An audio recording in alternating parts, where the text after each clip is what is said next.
খবরদার মুসলমান না হইয়া কেউ মরবি না। যদি মরো কবরটা জাহান্নামের কুয়া হইয়া যাবে, সাপ জমা হইয়া যাবে, গুর্জের বাড়িতে চামড়া উঠাইয়া ফালানো হবে। আল্লাহ তুমি মাফ করিয়া দাও। যদি ইসলাম না নিয়া মুসলমান না হইয়া কবরে যাও, কবরের দুই পাশের মাটি এত জোরে চাপ মারবে, এক পাঁচরের হাঁটি আর এক পাঁচরে লাগাইয়া ফেলাইবে। আল্লাহ মাফ করিয়া দাও। বাবা তুমি কি দেখো নাই কত কবরের মধ্যে আযাব, কত কবরের মধ্যে ধোঁয়া, কত কবরের মধ্যে আগুন, কত কবরের মধ্যে সাপ বিচ্ছু দেখা যায়। আমার দাদাজান রহমাতুল্লাহ তার কিতাবের মধ্যে একটা ঘটনা নিয়ে আসছেন। আমার দাদাজান রহমাতুল্লাহ বেয়াই আব্দুল কাদের ফরাজি সাহেব একদিন দাদাজানকে বলতে আছে, বেয়াই সাহেব একটা ঘটনা শুনেন। ঢাকার এক মেস ফ্যাক্টরির মালিক, বহুত বড় ধনী, টাকা পয়সা নিয়ে ব্যস্ত থাকতো, নামাজ রোজার কাছেও যাইতো না। সেই ব্যক্তি মারা যাওয়ার পরে তাকে দাপন করিয়া যখন সবাই ঘরে চলে আসছে, আব্দুল কাদের ফরাজি সাহেব বলে, হযরত তার বড় ছেলে বলতেছে আমার 1000 টাকার একটা চেক কবরে পড়িয়া গেছে, এই মাত্রই দাপন করলাম, চেকটা নষ্ট করিয়া কি লাভ? ওই সময়ের 1000 টাকা বর্তমানে 100 কোটি টাকার চেয়েও কম না, অনেক বেশি। সবাই পরামর্শ করিয়া যখন কবর খনন করা শুরু করছে, আব্দুল কাদের ফরাজি সাহেব বলে, বেয়াই সাহেব আমিও তাদের সাথে ছিলাম। আস্তে যখন মাটি উঠানো শুরু করলাম, হঠাৎ দেখি কবরের থেকে ধোঁয়া বাহির হওয়া শুরু হয়ে গেছে।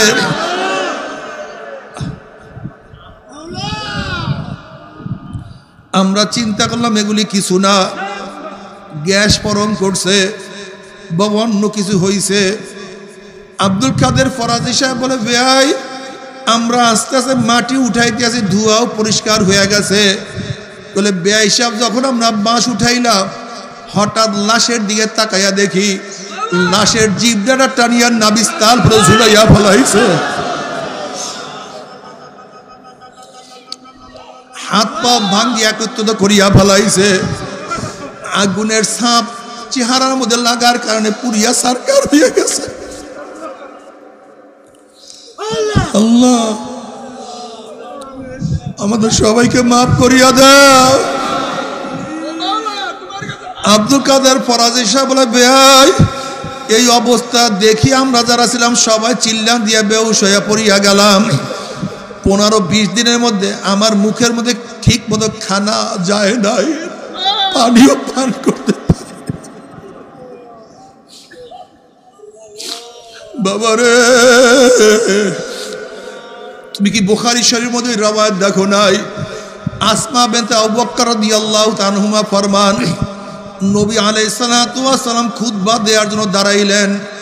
নবী আলাইহিস সালাতু ওয়াস সালাম যখনই কবরের বয়ান শুরু করছে, দাজ্জাল মুসলিমুনা দাজ্জাতান, মুসলমানদের মধ্যে এমন হাইবা শুরু হয়ে গেছে, চিল্লাচিল্লি শুরু হয়ে গেছে।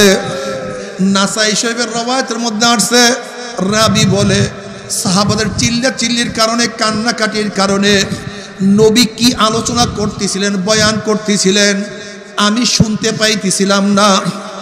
যখন বয়ান শেষ, কান্নাকাটিও বন্ধ হয়ে গেছে।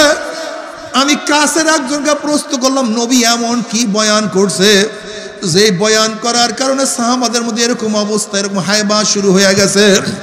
তখন ওই রাবি বলতে আছে, নবী বয়ান করছে অচিরি কবরের মধ্যে দাজ্জালের ফিতনার মতো ফিতনার সম্মুখীন হইতে হবে। শুধু এই বয়ানটুকু করার সাথে সাথে সাহাবাদের মধ্যে কান্নাকাটি, রোনাজারি, চিল্লাচিল্লি। আজকে এত কবরের বয়ান তুমি আমি শুনি, চোখে পানি নাই, কবরের কোনো টেনশন নাই, কোনো চিন্তা নাই রে বাবা। আসলে ইমান এত দুর্বল হয়ে গেছে রে বাবা।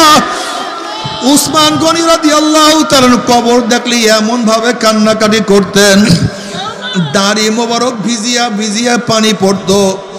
সাথীরা প্রশ্ন, হযরত আপনি কবর দেখলে এত বেশি কেন কান্নাকাটি করেন?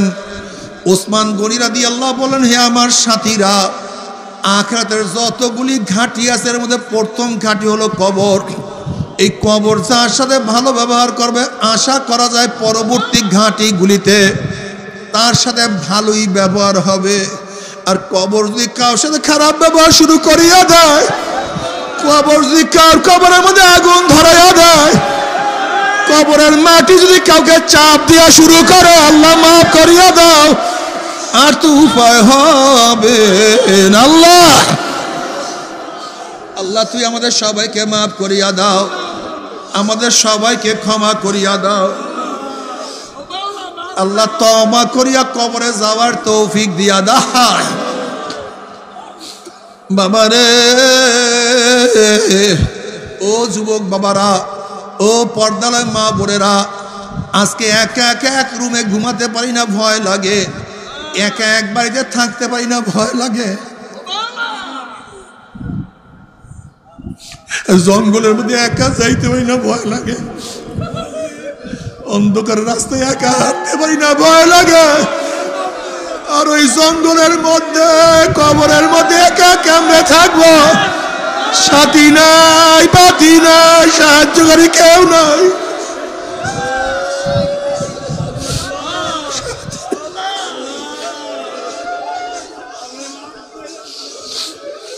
বাবারা, তোমার আমার কবরের কোনো চিন্তা নাই।